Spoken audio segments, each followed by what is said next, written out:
नमस्कार बच्चों। आज की क्लास में हम उत्तक एवं अंग संस्थान के बारे में आपको बताएंगे कि उत्तक क्या होते हैं, कितने प्रकार के होते हैं। तो जो उत्तक हैं वो एक ही प्रकार के कोशिकाओं के समूह तथा परतों को जिनकी संरचना तथा कार्य समान हो उत्तक कहते हैं। ये कोशिकाएं आपस में अंतरकोशिकीय पदार्थ द्वारा जुड़ी रहती हैं। ये अंतरकोशिकीय पदार्थ प्राय कोलेजन नामक प्रोटीन होता है जो अत्यंत ही महीन उत्तकों के रूप में होती हैं। उत्तक की कोशिकाओं के बीच एक तरल द्रव्य पाया जाता है जिसे उत्तक द्रव्य कहते हैं। उत्तकों को उनके फंक्शंस के अनुसार, कार्यों के अनुसार 4 मुख्य भागों में बांटा गया है। पहला है आच्छादक या उपकलीय उत्तक, दूसरा संयोजी उत्तक जिसे कनेक्टिव टिश्यू भी कहते हैं, तीसरा पेशीय उत्तक या मस्कुलर टिश्यू और फोर्थ है तंत्रिका उत्तक या नर्वस टिश्यू। तो पहला है बच्चों आच्छादक उत्तक या उपकलीय उत्तक।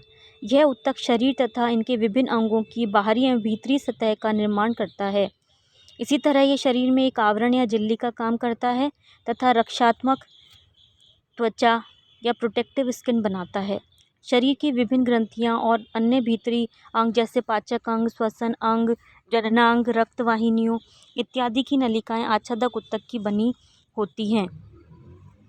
इसका मुख्य कार्य पदार्थों का स्रवण करना तथा अंगों की सुरक्षा करना है। क्योंकि इस प्रकार के उत्तक बाह्य झिल्ली का कार्य करते हैं, इसीलिए यह बाहरी वस्तुओं, बैक्टीरिया, वायरस इत्यादि को शरीर में प्रवेश करने से रोकता है तथा चोट आदि से भीतरी अंगों की सुरक्षा करता है। आच्छादक उत्तक की कोशिकाओं के बीच अंतरकोशिकीय पदार्थ बहुत कम मात्रा में होता है तथा ये एक दूसरे से काफ़ी सटी रहती हैं।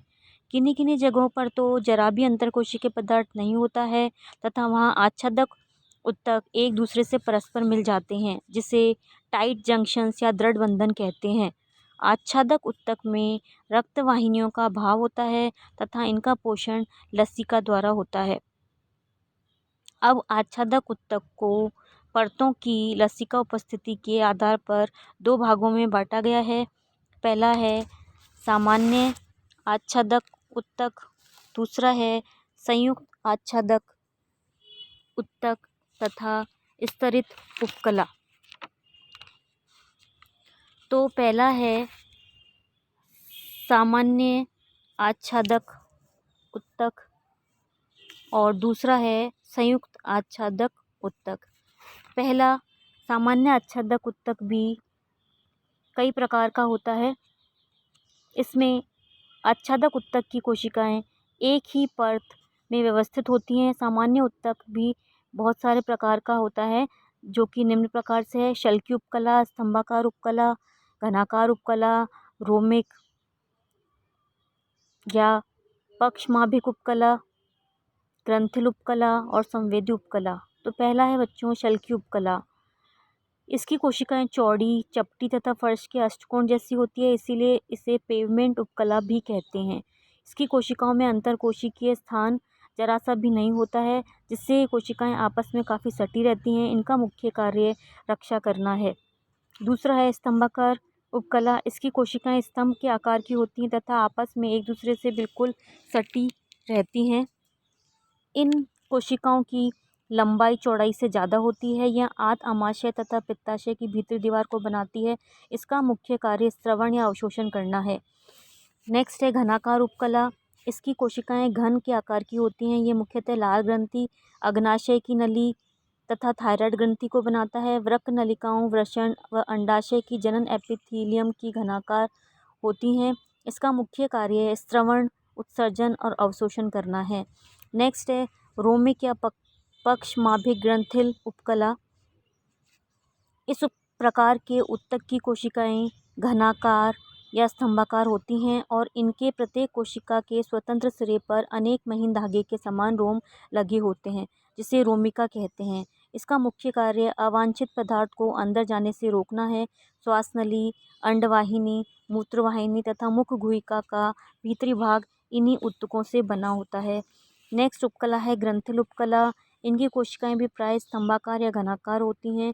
इनसे एक प्रकार का स्राव निकलता है जो शरीर के विभिन्न अंगों में पहुंचता है।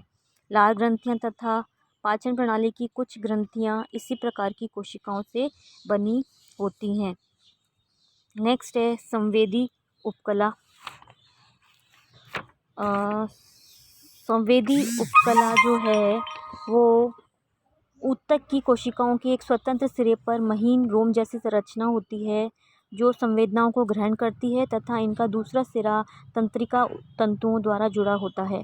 नाक की म्यूकस कला, कान की भीतरी भाग जिसे ऑर्गन ऑफ कॉर्टाई कहते हैं, आँख की रेटिना तथा जीभ की स्वाद कलिकाएं आदि इसी प्रकार के ऊतक की बनी होती हैं। तो ये तो पढ़े थे हमने सामान्य ऊतक जो कि आच्छादक ऊतक का पहला प्रकार है। आच्छादक ऊतक का दूसरा प्रकार है संयुक्त उपकला। इसमें कोशिकाओं के एक से अधिक पर्त पाए जाते हैं। यह निम्न प्रकार के होते हैं जैसे स्तरित उपकला, कूट स्तरीय उपकला, अंतर्वृत्तीय उपकला। पहला है स्तरित उपकला।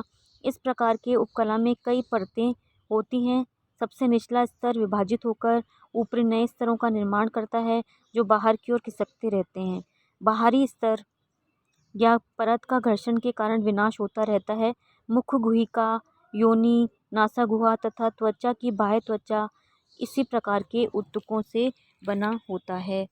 नेक्स्ट है कूट स्तरीय उपकला। इनकी कोशिकाएं अनियमित रूप से व्यवस्थित होती हैं जिसके कारण इनमें एक से अधिक परतों का आभास होता है। इनकी कोशिकाओं में रोम पाए जाते हैं। श्वास नली तथा घ्राण कोश में इसी प्रकार के ऊतक पाए जाते हैं। अगला है अंतर्वर्ती उपकला। ये 3 या 4 परतों में पाई जाती हैं। ये पतली और लचीली होती हैं। इसकी ऊपरी सतह बड़ी और चपटी होती है। मूत्राशय, मूत्रमार्ग, वृक्क की पेल्विस इत्यादि इसी प्रकार के ऊतक के बने होते हैं। तो ये हमने बच्चों पढ़ा आच्छादक ऊतक।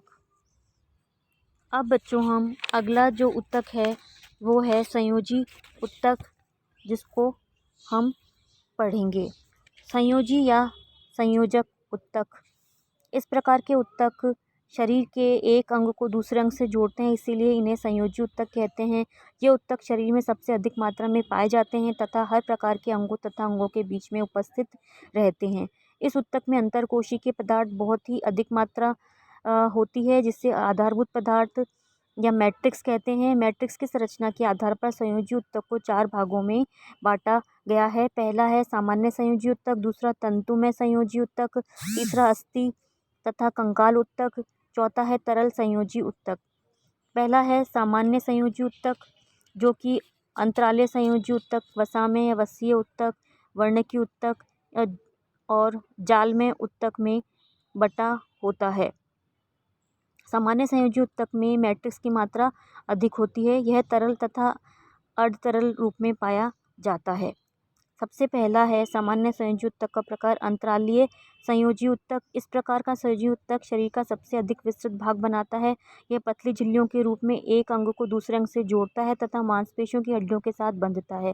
यह त्वचा को पेशियों से जोड़ता है। मांसपेशियों के बीच पाई जाने वाली झिल्लियाँ भी इसी ऊतक की बनी होती हैं जैसे धमनियाँ, तंत्रिकाएँ, रक्तवाहिनियाँ इत्यादि प्रणालिकाएँ इसी प्रकार के ऊतक से ढकी होती हैं। अंतरालीय ऊतक के तंतु मुख्यतः 2 भाग के होते हैं, श्वेत कोलेजन तंतु और पीले इलास्टिक तंतु।